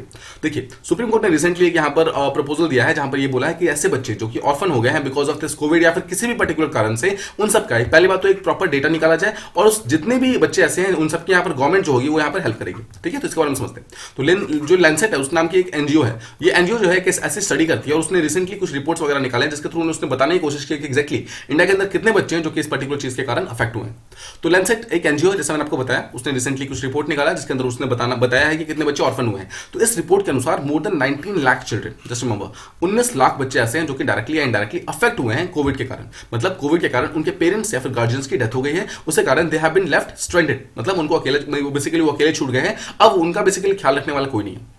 Now when this report के नाउ देखिए ये जो रिपोर्ट आया ना ये अराउंड मतलब फरवरी के लास्ट वीक के अंदर आया था, अराउंड 24 फरवरी आई गेस, उस दिन ये रिपोर्ट आया था। नाउ जैसे ये रिपोर्ट आया था वैसे ही मिनिस्ट्री ऑफ जो वुमेन एंड चाइल्ड डेवलपमेंट हमारा MWCD जो है हमारे नेशनल मतलब सेंट्रल गवर्नमेंट का, उसने एक सामने से एक बेसिकली नोटिफिकेशन जारी किया जिसने उसने बोला कि जो ये रिपोर्ट 19 लाख का आया है ना that is actually not correct. मतलब उसने रिपोर्ट दिया कि it has no correlation to the ground reality, कि एग्जैक्टली इंडिया के अंदर ग्राउंड रियलिटी क्या है इससे इसका कोई भी लेना देना नहीं है। ये रिपोर्ट ऑल्दो रिपोर्ट गलत नहीं है बट इसके बावजूद इंडिया के साथ इसका कोई भी मतलब लेना देना नहीं है। नाउ एक तरफ जो हमारी मिनिस्ट्री है, ministry of Women and Child development है, उसका ये भी स्टेटमेंट था कि ये जो भी मेथोडोलॉजी वगैरह यूज करते हैं लैंसेट वो हमेशा सही होती है, बट इसके बावजूद this ministry is not ready to accept ये पर्टिकुलर चीज रियल हो सकती है, because they are not ready to accept कि ऑब्वियसली इतनी ज्यादा लोग मतलब इतने ज्यादा बच्चे यहाँ पर डायरेक्टली इस कोविड से अफेक्ट हुए हैं। नाउ देखिए ministry of Women and Child development जो है उन्होंने एक बेसिकली हम आगे जाकर देखने वाले हैं कि उन्होंने बेसिकली एक टाइप का बाल स्वराज एक टाइप का पोर्टल बनाया है। वो जो पोर्टल है उसके अनुसार, उस पर्टिकुलर पोर्टल के अनुसार ये जो टोटल नंबर ऑफ बच्चे जो कि अफेक्टेड हुए हैं ना दे आर जस्ट 1.5 लाख, मतलब 1.5 लाख बच्चे यहाँ पर बोल रहे हैं। तो देखिए लैंसेट कितना बोल रहा है, लैंसेट बोल रहा है 19 लाख, और बट जो MWCD है वो कितना बोल रहा है, they are saying 1.5 lakh. Now just see the difference, this is the kind of difference जो एक एनजीओ और एक गवर्नमेंट इंस्टीट्यूशन दोनों के बीच में देता है। तो देखिए वी डोंट नो कि एग्जैक्टली कौन सा करेक्ट है, बट अगर आप नॉर्मल एक एवरेज लेके चलेंगे वी नो कि there have been a lot of casualties because of COVID. So अगर लैंसेट ने अगर सही मेथोडोलॉजी को यूज किया है तो this should be the correct one. इसका मतलब क्या है, गवर्नमेंट के पास अभी एग्जैक्ट करेक्ट डेटा नहीं है और they are not even ready to accept this particular thing. ठीक है, इसके बाद one thing more that you must understand is कि जितने भी डेटा वगैरह यहाँ पे कलेक्टेड है they are not related to only कोविड-19 की डेथ के कारण, मतलब किसी भी पर्टिकुलर कारण से अगर किसी पर्सन की डेथ हुई है तो उसको भी इस पर्टिकुलर चीज के अंदर लाया गया है। मैं आपको ये चीज प्रॉपर्ली समझाता हूं, देखिए समझिए। सुप्रीम कोर्ट ने ये बोला था, जितने भी स्टेट और यूनियन टेरिटरीज वगैरह उनको ये बोला था कि आप ऐसे बच्चों को आइडेंटिफाई कीजिए, ऐसे चिल्ड्रंस को आइडेंटिफाई कीजिए जिनके पेरेंट्स की डेथ हुई है in the times of COVID. Now एक कंडीशन रखी गई है। नाउ कंडीशन ये थी कि the death could be have been of any reason, मतलब एनी रीजन मतलब या तो उनके पेरेंट्स कोविड के कारण उनकी डेथ हुई है या फिर किसी और कारण से भी अगर हुई है, अगर कोविड के पीरियड के अंदर हुई है तो you have to include that in COVID compensation वाले में। मतलब पॉइंट इज कि ऐसे बच्चे, ऐसे चिल्ड्रन जिनके पेरेंट्स या तो गार्जियन उनकी डेथ अगर हुई है मतलब इन the times of Covid, basically Covid के टाइम्स में अगर हुई है, किसी भी कारण से हुई है, किसी भी कारण से, मे इट बिन पैंडेमिक के कारण से, मे इट बिन नेचुरल मतलब नेचुरल डेथ हुई है या फिर अननेचुरल डेथ हुई है या फिर किसी अदर कॉजेस के कारण हुई है, तो उन सब cases you have to make a data, ठीक है, और उस डेटा के हिसाब से आपको एक्शन लेना होगा, ऐसा सुप्रीम कोर्ट ने बोला है। तो आपको एक चीज ध्यान रखना है कि इस पर्टिकुलर चीज के अंदर सुप्रीम कोर्ट ने ये बोला है कि आपको सिर्फ कोविड वाले डेथ नहीं उठाने हैं, बट जो नॉन कोविड वाले डेथ है उसको भी यहाँ पे इंक्लूड करना है। तो हो सकता है कि उसके कारण लैंसेट का जो नंबर है वो काफी ज्यादा हो रहा है। नाउ अगेन, जो there is a body called as NCPCR, इसका मतलब है National Commission for Protection of Child Rights, ठीक है। तो बच्चों के राइट्स को प्रोटेक्ट करने के लिए पर्टिकुलर चीज बनाया गया था। नाउ इस पर्टिकुलर एनसीपीसीआर ने क्या किया है, एक बाल स्वराज पोर्टल बनाया है, जैसे मैंने आपको पीछे बताया था। नाउ दिस ये जो बाल स्वराज पोर्टल है, इस पर्टिकुलर पोर्टल के ऊपर डिफरेंट स्टेट्स वगैरह जो है उनका ये काम है, उनको डेटा को अपलोड करना है। Now when they will upload this particular data, तो उस डेटा को यूज करके the Ministry of Women and Child Development they will be able to give a particular एक रियल पिक्चर दे पाएंगे कि एग्जैक्टली किस पर्टिकुलर स्टेट से कितने बच्चों के जो गार्जियन या फिर जो पेरेंट्स हैं उनकी डेथ हो गई है बिकॉज ऑफ कोविड, ठीक है। नाउ दिस पर्टिकुलर डेटा जो कि बाल स्वराज पोर्टल ले रहा है, this is to be collected at district level, just remember this, ठीक है। डिस्ट्रिक्ट लेवल पे इसको कलेक्ट करना है और इस चीज को जितना भी डेटा कलेक्शन का जो काम दिया गया है, दिस काम has been given to NCPCR, यानी कि National Commission for Protection of Child Rights, इस नाम की जो बॉडी है उसको स्टार्ट किया गया। नाउ एक चीज आप समझते हैं, देखिए ये जो बाल स्वराज पोर्टल है, इसका मेन काम क्या है? इसका मेन काम है कोविड के कारण जितने भी पेरेंट्स की डेथ हुई है मतलब उसको मालूम करना। तो सोचिए कि इस पर्टिकुलर पोर्टल को कब बनाया होगा। नाउ एज वी नो कि मार्च 2020 दिस वाज द टाइम जिस time Covid first case India के अंदर आया था, दिस वाज 1 मार्च, ठीक है। 1 मार्च को पहला केस इंडिया के अंदर आया था। सो ऑब्वियस सी बात है, this particular portal should have been made after March. तो इसलिए जितना भी ये पोर्टल है, this was actually formed in April 2020 और अप्रैल 2020 से सारा का सारा डेटा ये कलेक्ट करना स्टार्ट करता है। मतलब all those people who have died actually from April 2020 से लेकर टिल नाउ तक, मतलब आज तक, उन सारे के सारे बच्चों को इस पर्टिकुलर चीज के अंदर इंक्लूड किया जाएगा, उन सारे के सारे पर्संस को इसके अंदर काउंट किया जाएगा। नाउ जैसा मैंने आपको बताया, इसके जितने भी रिस्पांसिबिलिटी वगैरह है, it has been given to National Commission for Protection of Child Rights, यानी कि एनसीपीसीआर, जो कि एक टाइप का नोडल मॉनिटरिंग एजेंसी है जो कि इस चीज के अंदर प्रॉपर्ली काम करता है। नाउ अभी तक जैसा मैंने आपको पीछे बताया था कि ऑल्दो लैंसेट ने यहाँ पर ये बोला है कि टोटल 19 लाख पीपल, 19 लाख बच्चे जो है वो इसके कारण अफेक्टेड हुए हैं, बट यहाँ पर इस पर्टिकुलर जो पोर्टल है इसके अनुसार सिर्फ 1.5 लाख बच्चे ही हैं ऐसे जो कि इस पर्टिकुलर पोर्टल के ऊपर रजिस्टर किए गए हैं। इसका मतलब है सिर्फ इतने बच्चे ऐसे हैं जो कि इसके कारण अफेक्टेड हुए हैं, मतलब कोविड से अफेक्ट होने वाले सिर्फ इतने बच्चे प्रेजेंट है। उसमें भी देखिए कुछ स्पेसिफिकेशन वगैरह है, that is not important from our point of view. I hope आप इस चीज को समझिए। Finally you should know some important things about NCPCR, यानी कि National Commission for Protection of Child Rights. First and foremost, you must remember that this is a statutory body. The question comes, what is a statutory body? Statutory body देखिए, कोई भी ऐसा body जो कि हमारे parliament ने किसी law के थ्रू बनाया है। जस्ट रिमेंबर कि अगर हमारे पार्लियामेंट ने कोई लॉ फॉर्म किया, ठीक है, उस लॉ के थ्रू अगर कोई बॉडी को बनाया है, that particular body will be called as a statutory body. तो अगर ये स्टैट्यूटरी बॉडी है तो ऑब्वियसली इसको किसी न किसी लॉ के थ्रू बनाना चाहिए। तो दिस पर्टिकुलर थिंग यानी कि NCPCR has been formed through Commission for Protection of Child Rights Act 2005 के अंदर ये एक्ट लाया गया था। नाउ दिस पर्टिकुलर एक्ट के थ्रू इस पर्टिकुलर बॉडी को बनाया गया था। नाउ एक सिंपल सा question, what is the difference between a bill and act? क्या डिफरेंस होता है?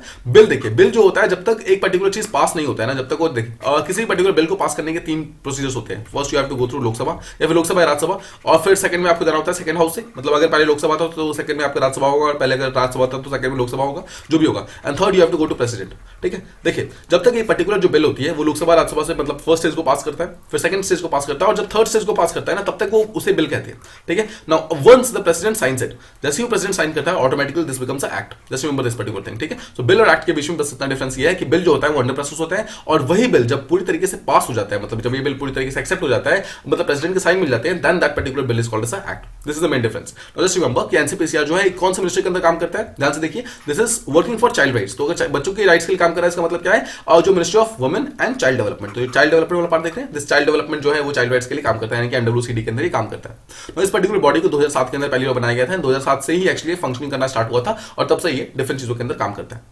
ये हमारा हो गया सेकंड टॉपिक। आई होप आपको ये चीज प्रॉपर्ली समझ आ गई। Now let's move on to the next one. ये काफी ज्यादा इंपॉर्टेंट है, स्पेशली जो आईआर वाला पार्ट है वहां के लिए। देखिए, यू मस्ट रिमेंबर कि जब भी आप इंडिया के आसपास के नेबर्स वगैरह को देखेंगे, यू मस्ट रिमेंबर कि आसपास के जितने हमारे नेबर्स है ना, उस सब के बारे में आपको कुछ ना कुछ चीजें पता होनी चाहिए। ठीक है, देखिए, दिस इज इंडिया और this is Sri Lanka. Now Sri Lanka हमारे लिए काफी ज्यादा इंपॉर्टेंट ये है बिकॉज श्रीलंका एक ऐसी कंट्री है जो कि हमारे जस्ट नीचे है, हमारे जस्ट साउथ के अंदर प्रेजेंट है, और साउथ के अंदर होने के कारण श्रीलंका का जो इमीडिएट नेबर है that is only and only India. That's why India के लिए Sri Lanka is very very important. तो श्रीलंका के अंदर रिसेंटली पावर कट्स आए हैं, उसका कॉन्टेक्स्ट क्या है और एग्जैक्टली रीजन क्या है उसके बारे में हम बात करते हैं। पॉइंट इज श्रीलंका के अंदर इकोनॉमिक क्राइसिस चल रहा है। इकोनॉमिक क्राइसिस के बारे में हम पिछले 2-3 महीनों से लगातार बात कर रहे हैं। हम जानते हैं कि इकोनॉमिक क्राइसिस अभी तक सॉल्व नहीं हुआ है और श्रीलंका की हेल्प कर रहा है इंडिया, चाइना, बांग्लादेश, जितने भी कंट्रीज हैं सबके सब इंडिया की हेल्प कर रहे हैं इस पर्टिकुलर इकोनॉमिक क्राइसिस से बाहर निकलने के लिए।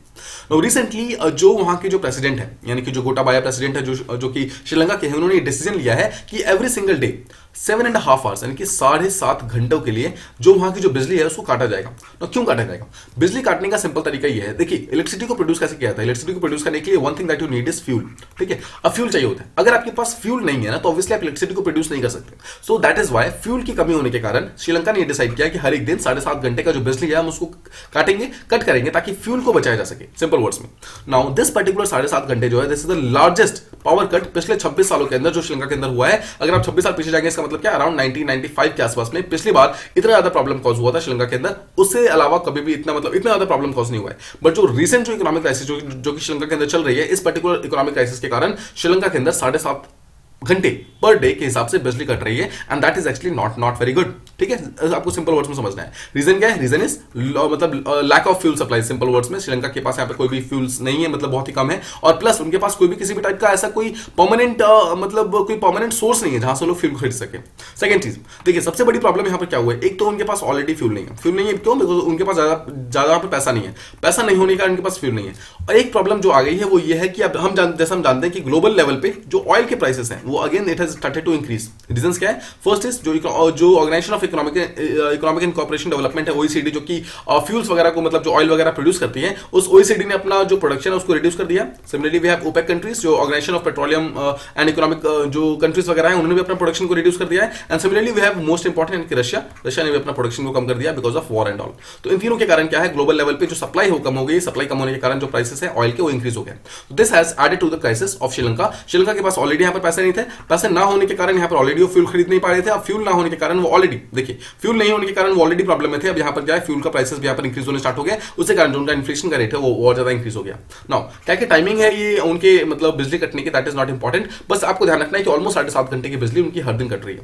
नाउ पिछली बार हम जानते हैं कि अराउंड 25 साल पहले जो श्रीलंका का जो बिजली था वो इतना ज्यादा काटने की नौबत आई थी। दैट वाज 1996 के अंदर क्या हुआ था? देखिए, श्रीलंका जो है ना, श्रीलंका अपना मेजॉरिटी ऑफ जो इलेक्ट्रिसिटी प्रोड्यूस करता है that is through hydro power. ठीक, हाइड्रो पावर मतलब पानी को यूज करके मतलब प्रोड्यूस करता है। आपको याद होगा, पानी से रिलेटेड आपको याद है 2 डिफरेंट तरीके होते हैं जिसके थ्रू हम इलेक्ट्रिसिटी को प्रोड्यूस कर सकते हैं। One is through storage dam.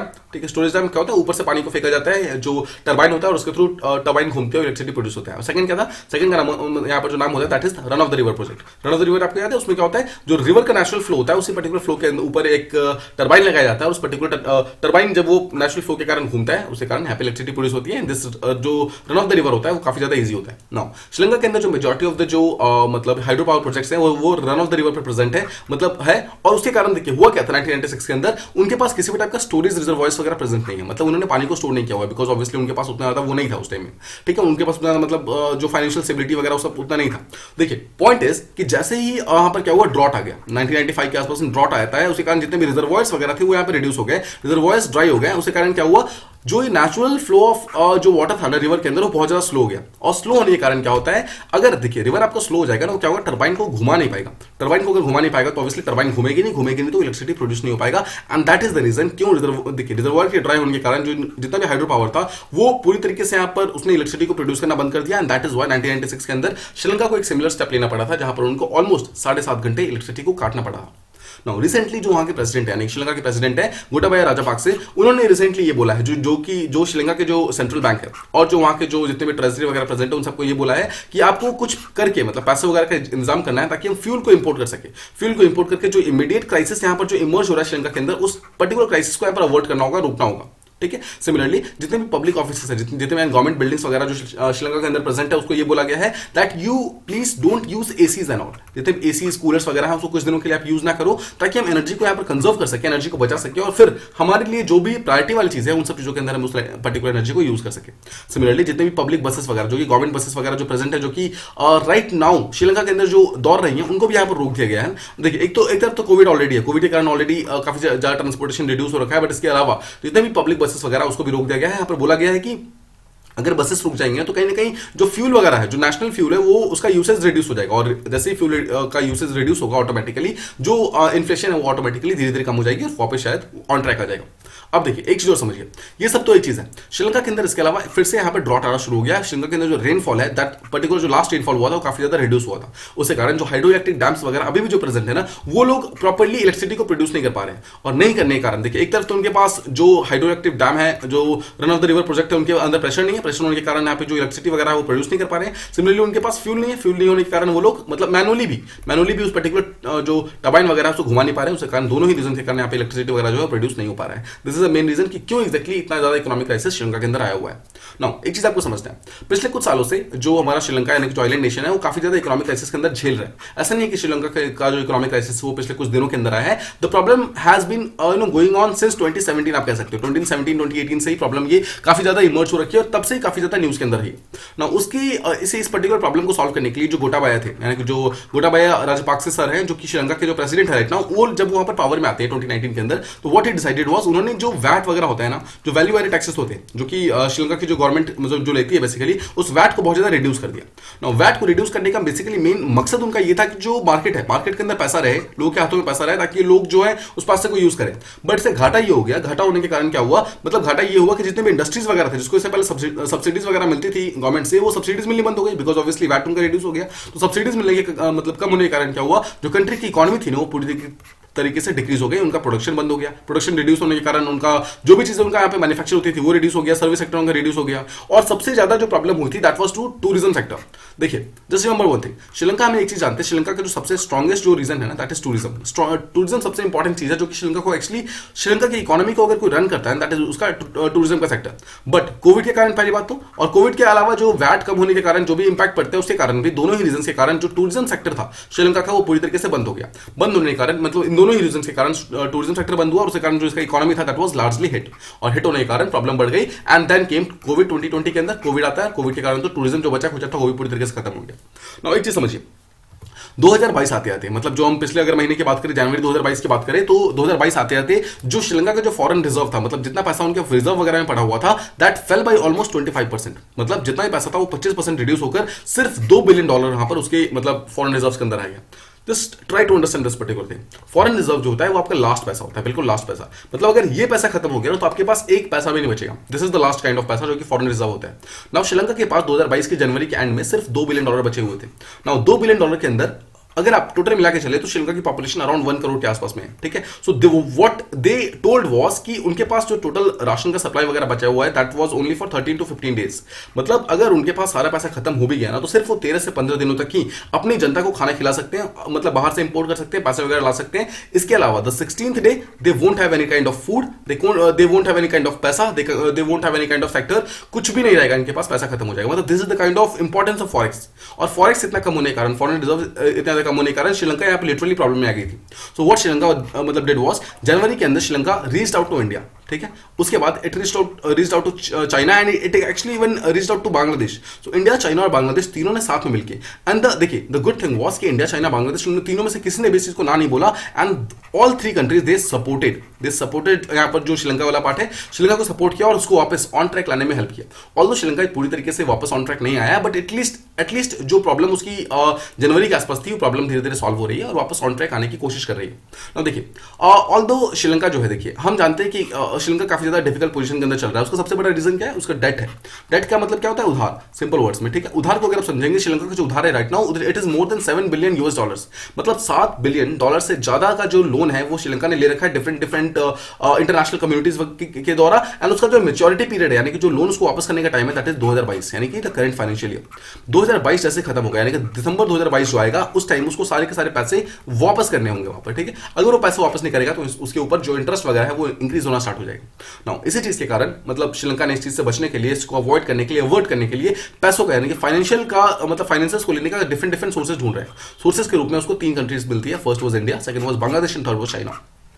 तो तीनों ही कंट्री से उसने काफी ज्यादा हेल्प ली and the good thing was तीनों ही कंट्री ने हेल्प की। नाउ इसके लिए फर्स्ट चीज जो श्रीलंका ने की थी वो that was currency swap agreement.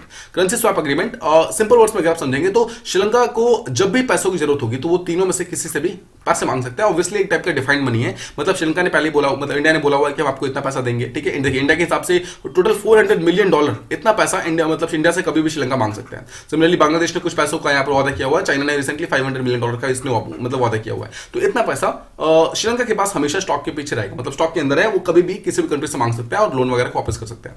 Similarly देखिए इंडिया ने एक काम और किया था बहुत अच्छा, वो ये था, हम जानते हैं कि फ्यूल का सबसे बड़ा प्रॉब्लम चल रहा है, राइट। यहाँ पर फ्यूल का बहुत बड़ा इशू है श्रीलंका के अंदर। उस चीज को अवॉइड करने के लिए, सॉल्व करने के लिए इंडिया ने 40,000 टन ऑफ फ्यूल जो है वो हम्बनटोटा पोर्ट, आपको याद है हम्बनटोटा पोर्ट को यहाँ पर सेंड किया था, ठीक है ना। हम्बनटोटा पोर्ट को यहाँ पर सेंड किया था और हम्बनटोटा पोर्ट के अलावा यहाँ पर आपको याद होगा त्रिंकोमाली पोर्ट है। त्रिंकोमाली पोर्ट को इंडिया यहाँ पर ऑपरेट कर रहा है, हम्बनटोटा को यहाँ पर चाइना ऑपरेट कर रहा है। इन दोनों ही पोर्ट के अंदर इंडिया ने गुड गेस्चर शो करते हुए ऑलमोस्ट 40,000 टन ऑफ फ्यूल वगैरह प्रोवाइड किया था ताकि श्रीलंका की जो इंडस्ट्रीज वगैरह हैं, जो उनके व्हीकल्स वगैरह हैं, जो उनकी मोबिलिटी वगैरह है, सब फिर से ऑन ट्रैक आ सके और अपने फ्यूल को यूज कर सके। सिमिलरली जैसा मैंने आपको बताया, इंडिया यहाँ पर $400 मिलियन का क्रेडिट स्वैप फैसिलिटी साइन किया इसने श्रीलंका के साथ। मतलब कभी भी श्रीलंका को अगर $400 मिलियन की पैसों की जरूरत होगी तो डायरेक्टली इंडिया से मांग सकते हैं। सिमिलरली देखिए श्रीलंका ने सिर्फ इंटरनेशनल मतलब हाउसेस से नहीं, इंडिया से भी काफी ज्यादा लोन लिया हुआ था and that loan was around $500 million के आसपास में। इतना लोन था, इंडिया से भी था, लेकिन इंडिया ने इसको डेफर कर दिया, बोला था कि आप हमें 3-4 महीनों के बाद भी दोगे तो कोई दिक्कत नहीं है। तो इंडिया ने इस चीज को भी डेफर कर दिया। That was also very big help. Similarly India ने श्रीलंका को पेट्रोलियम खरीदने के लिए, फर्दर खरीदने के लिए लाइन ऑफ क्रेडिट प्रोवाइड किया ऑलमोस्ट $500 मिलियन का। तो देखिए ये सब अगर आप सबको ऐड करोगे तो इंडिया ने, चाइना ने और बांग्लादेश ने, तीनों ने मिलकर श्रीलंका को काफी ज्यादा हेल्प किया है और श्रीलंका को यहाँ पर प्रॉब्लम को सॉल्व करने की कोशिश की है। और यहाँ पर एक्चुअली जो फ्रेंडशिप जो एक्चुअली होता है ना, वो हमेशा बैड टाइम्स में शो होता है। तो इंडिया ने यहाँ पर प्रूव किया था, श्रीलंका जब भी बैड टाइम्स में था तो उस चीज को मतलब प्रॉब्लम को सॉल्व करने के लिए श्रीलंका के अंदर काफी ज्यादा हेल्प की थी। Now just see this particular image. Now here I want to stress on some particular facts. मैं आपको कुछ नेम दे रहा हूं, जस्ट रिमेंबर दीस नेम्स। देखिए फर्स्ट वी हैव जाफना, ठीक है। जाफना जो है एक टाइप का कल्चरल बिल्डिंग है जो कि श्रीलंका के अंदर प्रेजेंट है। This has been form by India. First हो गया Jaffna. Second is way Palaly airbase, just remember Palaly, ठीक है। पालाली जो है again it is present in Sri Lanka and it has been form by India. Third we have Talaimannar. देखिए तालीमनार जो है वो श्रीलंका का जो बिल्कुल सबसे जो नियरेस्ट पॉइंट है ना इंडिया और श्रीलंका का, that is called as Talaimannar. Just remember this particular fact. और तालीमनार के अंदर यहाँ पर एक कल्चरल सेंटर बनाया गया था इंडिया के द्वारा, ठीक है। दिस मतलब जाफना इंडिया के द्वारा, पालाली एयरबेस है वो इंडिया के द्वारा, तालीमनार जो है वो इंडिया के द्वारा। एंड सिमिलरली वी हैव, देखिए ये वाला पार्ट देखिए Trincomalee. Fourth we have Trincomalee, ठीक है। तो ये त्रिंकोमाली जो है वो इंडिया ने बनाया था, ठीक है। तो ये 4 ऐसे सेंटर्स हैं जो कि श्रीलंका के अंदर प्रेजेंट है और चारों ही इंडिया ने फॉर्म किया। जस्ट लेट्स अगेन देखते हैं, जाफना, पालाली, तालीमनार और त्रिंकोमाली, ये 4 ऐसे प्लेसेस हैं जो कि राइट नाउ श्रीलंका के अंदर प्रेजेंट है और चारों को ही यहाँ पर इंडिया ने फॉर्म करने में हेल्प किया था। आई होप आप समझ गए। देखिए अगेन ये भी है एक टाइप का कंकेस्तुराय नाम का एक टाइप का पोर्ट है जो कि श्रीलंका के अंदर प्रेजेंट है, बट अगर राइट नाउ ये अभी तक बिल्ड नहीं हुआ है, मतलब ये फॉर्म नहीं हुआ है, तो उसको आप राइट नाउ उसको भी छोड़ भी देंगे तो कोई फर्क नहीं पड़ेगा, बिकॉज जाफना बिल्ड हो चुका है, पालाली बिल्ड हो चुका है, तालीमनार बिल्ड हो गया और राइट नाउ त्रिंकोमाली पूरी तरीके से इंडिया के अंदर आ गया। This is also India.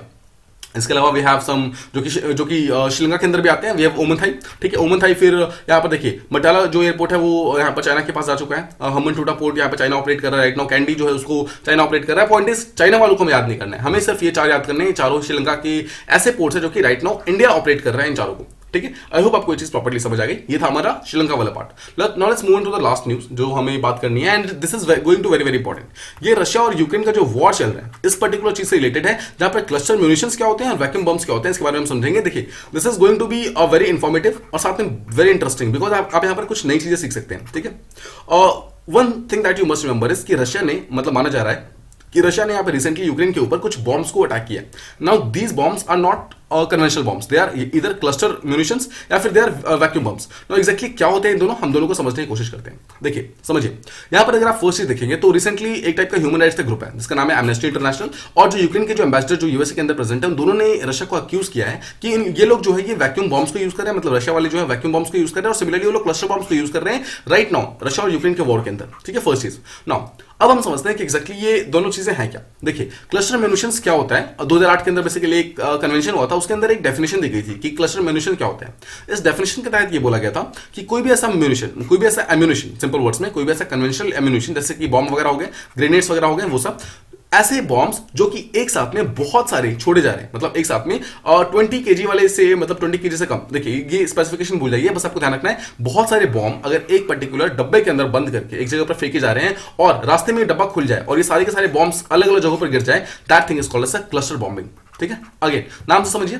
Munition को 2 वर्ड में ब्रेक करते हैं। म्यूनिशन का मतलब देखिए, आप आगे एम डाल दीजिए तो ये बन जाएगा एम्यूनिशन। एम्यूनिशन का मतलब होता है गोला बारूद, सिंपल वर्ड्स में। तो क्लस्टर एम्यूनिशन, तो क्लस्टर का मतलब होता है एक साथ बहुत सारे, एम्यूनिशन का मतलब होता है गोला बारूद। उसका मतलब क्या है, एक साथ बहुत सारा गोला बारूद यहां पर देखा जा रहा है। मैं आपको दिखाता हूं, पर सबसे पहले इस इमेज को देखना है, फिर इस इमेज को देखना है, उसके बाद हम थर्ड पे इस इमेज को देखेंगे।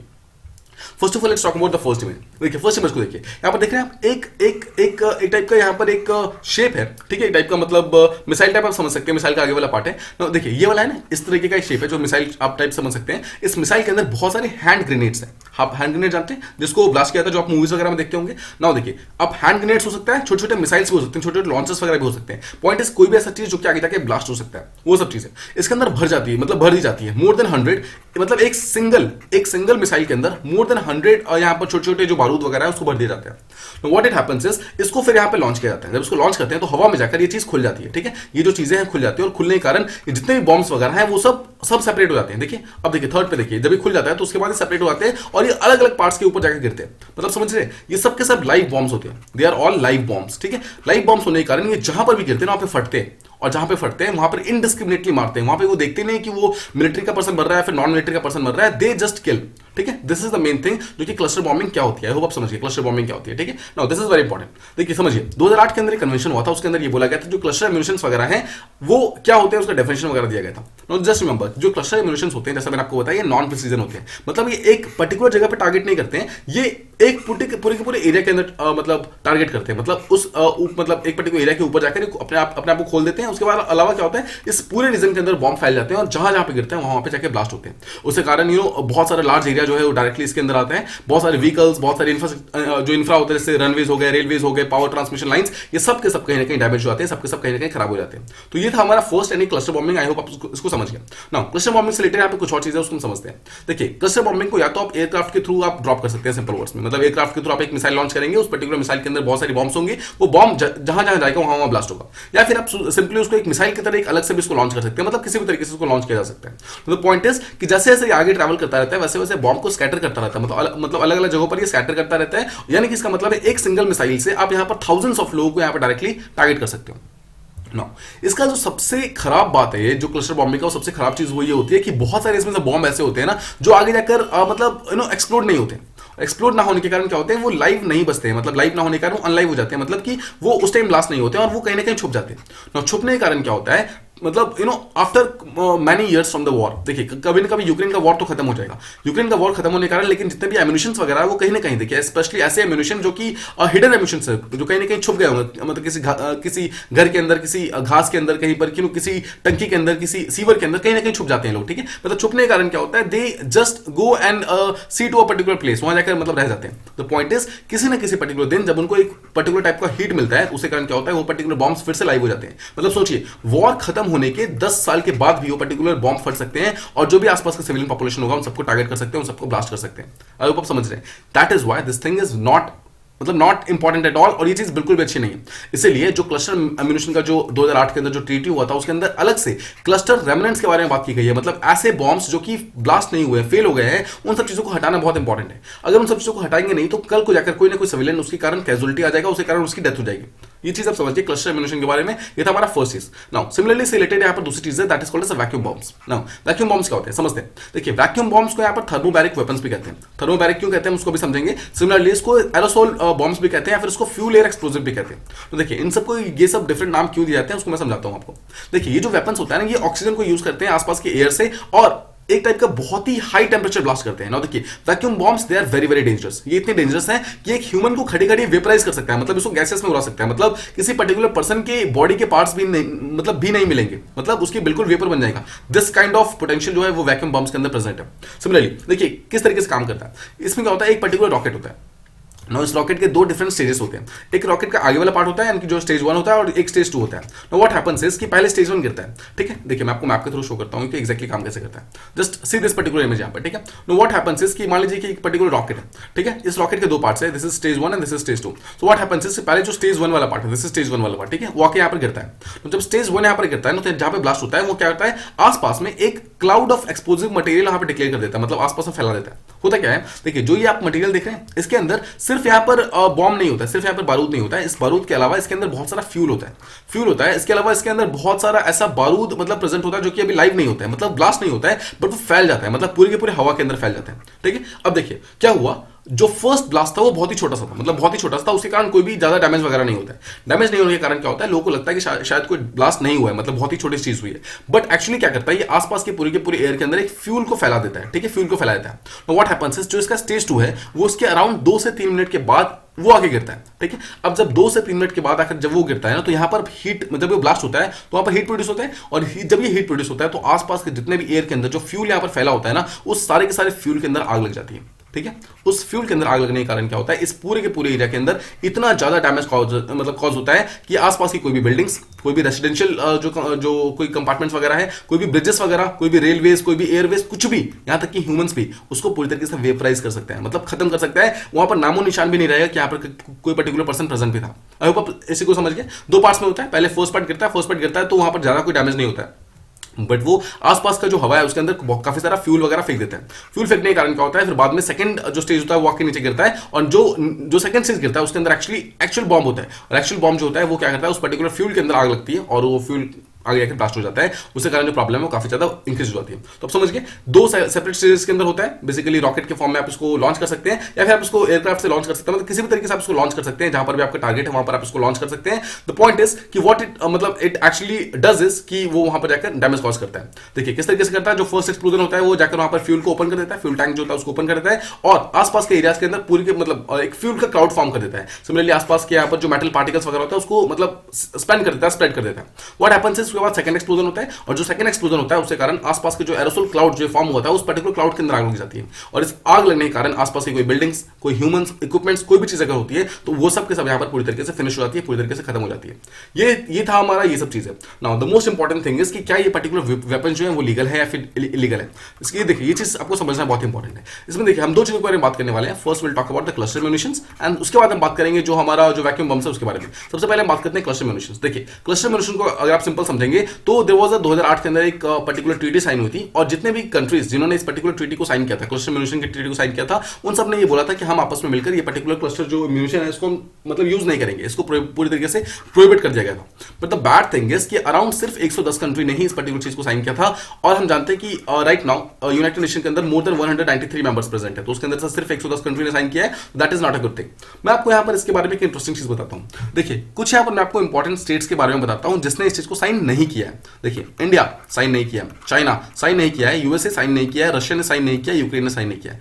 दीज आर द टॉप 5 यहाँ पे मिलिट्री इक्विपमेंट के जो सबसे इंपॉर्टेंट पार्टनर्स हैं, और पांचों ने यहाँ पे साइन नहीं किया हुआ। Most important you must remember, India ने भी साइन नहीं किया है, चाइना ने भी साइन नहीं किया है, यूएसए ने भी साइन नहीं किया है, रशिया ने भी साइन नहीं किया, और यूक्रेन ने भी नहीं साइन नहीं किया। इसका मतलब क्या है, रशिया और यूक्रेन ऑल्दो भी वॉर के अंदर है, बट दोनों ने इस चीज को साइन नहीं किया। इसका मतलब क्या है, रशिया यहाँ पर अगर यूक्रेन के ऊपर इस पर्टिकुलर जो क्लस्टर म्यूनिशंस है उसको अगर यूज करता भी है तो कोई भी पर्टिकुलर चीज, कोई कंट्री रशिया को कुछ भी नहीं बोल सकती है, बिकॉज वो ऑब्वियसली इसने इस चीज को साइन नहीं किया हुआ है।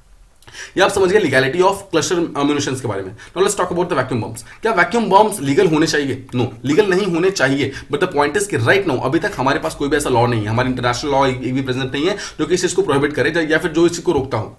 सिमिलरली एक चीज यहां पर देखिए सिर्फ मेंशन किया गया है कि हेग कन्वेंशन, जो हेग कन्वेंशन आप जानते हैं, हेग कन्वेंशन एक 1899 के अंदर साइन हुआ था, और फिर से इसको अपडेट किया गया था 1907 के अंदर, जब ये बोला गया था जब भी कोई वॉर वगैरह होगा तो कौन सी कंट्री किस पर्टिकुलर टाइप के मेथड्स को यूज कर सकती है। तो इस पर्टिकुलर कन्वेंशन के अंदर ये बोला गया था कि इस टाइप के जो वैक्यूम बम्स होंगे ना उसको आप बेसिकली सिविलियन पॉपुलेशन के अगेंस्ट यूज नहीं कर सकते हो, because that will be against war. ठीक है, ये सिंपल फैक्ट लिखा हुआ है। बट अगेन जो वैक्यूम बम्स है उसको रोकने के लिए किसी भी तरीके का कोई भी जो अभी तक स्टेप्स है वो लिया नहीं गया है। दैट इज वाई ये प्रॉब्लम काफी ज्यादा बढ़ जाती है। ठीक है, तो ये था हमारा आज का आर्टिकल, सारे के सारे काफी इंपॉर्टेंट थे। इसको मैंने काफी डिटेल के अंदर कवर करने की कोशिश किया। आई होप आपको सारी चीजें प्रॉपर्ली समझ आ गई। आज कुछ क्वेश्चन है जिससे आप ट्राई कर सकते हैं। द फर्स्ट क्वेश्चन इज कि यूक्रेन के अंदर राइट नाउ कितने वर्ल्ड हेरिटेज साइट्स हैं? You have to give a number. ठीक है, first question. Second question is कि जो कार्पेथियन रीजन्स होते हैं वो एक्जैक्टली किस पर्टिकुलर कंट्री के अंदर प्रेजेंट है, ठीक है, दिस इज वेरी इंपॉर्टेंट, तो आपको तो इसके बारे में मालूम होना चाहिए। थर्ड चीज कि which body has been made responsible to find out the orphan children due to COVID in India, मतलब बच्चों जो कितने बच्चे यहाँ पर कोविड के कारण अफेक्टेड है, उस पर्टिकुलर चीज को फाइंड आउट करने के लिए कौन सी बॉडी को रिस्पॉन्सिबिलिटी दी गई है। फोर्थ क्वेश्चन कि विच आर इंडियाज बेसिस इन श्रीलंका, कौन कौन से बेसिस है जो कि श्रीलंका मतलब श्रीलंका के अंदर है, इंडिया के बेसिस है।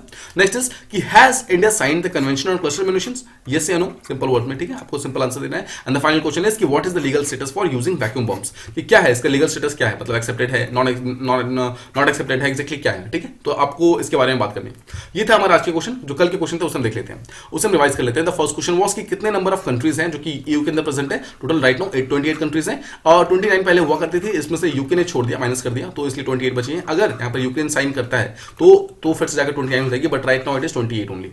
ऑलराइट, क्वेश्चन कम्स कि कौन से दो यूरोपियन कंट्री है जो कि ईयू का पार्ट नहीं है, मतलब डिस्पाइट बीइंग यूरोपियन कंट्रीज कौन कौन है जो कि ईयू का पार्ट नहीं है। तो एक तो हमने ऊपर देखा जो यूके है जो कि इसका पार्ट नहीं है, similarly we have Switzerland. Now ये जो स्विट्जरलैंड है ना वो किसी भी पर्टिकुलर ग्रुप का पार्ट नहीं है, आपको ध्यान रखना। इसके अलावा एक नॉर्वे भी है, नॉर्वे भी किसी पर्टिकुलर ग्रुप का पार्ट नहीं रहता है। तो ये हो गया सेकंड क्वेश्चन। थर्ड क्वेश्चन कि शेंजन एरिया क्या होता है। देखिए जितने भी यूरोपियन यूनियन की कंट्रीज है ना उनमें से कुछ कंट्री ने साथ में मिलकर एक ऐसा एक एरिया डिफाइन किया है जिस मतलब इस पर्टिकुलर एरिया के अंदर जितने भी यहाँ पर डिफरेंट कंट्रीज होगी उन सब कंट्री के अंदर जाने के लिए उनको आपस में वीजा वगैरह लेना नहीं होगा, मतलब वीजा फ्री टाइप का स्टेटस प्रोवाइड करते हैं, ठीक है, they are called as Schengen area.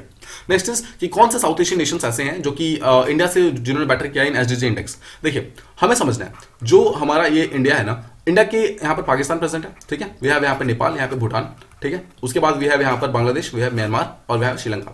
Now इसमें से सिर्फ एक कंट्री है पाकिस्तान जो कि हमसे पीछे है, बाकी जितने भी कंट्री है ना वो सब के सब हमसे आगे हैं, ठीक है, जस्ट रिमेंबर दिस थिंग। तो वे भूटान, श्रीलंका, नेपाल, बांग्लादेश सब के सब हमसे कहीं ना कहीं आगे चल रहे हैं। ऑलराइट, नेक्स्ट क्वेश्चन इज कि कौन से स्टैट्यूटरी एक्ट ऐसे था जो कि रेगुलेट करता है हमारे इंटरनेशनल फ्लैग के यूसेज को। वे हैव फ्लैग कोड 2002 जो कि काफी ज्यादा इंपॉर्टेंट भी है, और इस चीज को मतलब यही वो चीज है जिसको सिग्निफाई कर गया है, जिसको अमेंड करके रिसेंटली पॉलिस्टर का जो फ्लैग है उसको रिसेंटली अलाउ किया गया है। नेक्स्ट इज कि National Conclave on Social Enterprises for Garbage Free Cities को कहां पर स्टार्ट किया गया है। It has been started in Raipur जो कि छत्तीसगढ़ के अंदर प्रेजेंट है, ठीक है, जहां पर वुमेन एंटरप्रेन्योर्स वगैरह को इस चीज के अंदर काफी ज्यादा इंप्रूव करने की कोशिश की जा रही है। एंड फाइनल क्वेश्चन वाज कि कोला पेनिनसुला कहां प्रेजेंट है। तो कोला पेनिनसुला आपको याद होगा this is if this is Russia, तो रशिया का जो ये वाला पार्ट जो निकला हुआ है ना, this particular part is called as Kola peninsula, और कोला पेनिनसुला के आसपास का पार्ट काफी ज्यादा इंपॉर्टेंट है।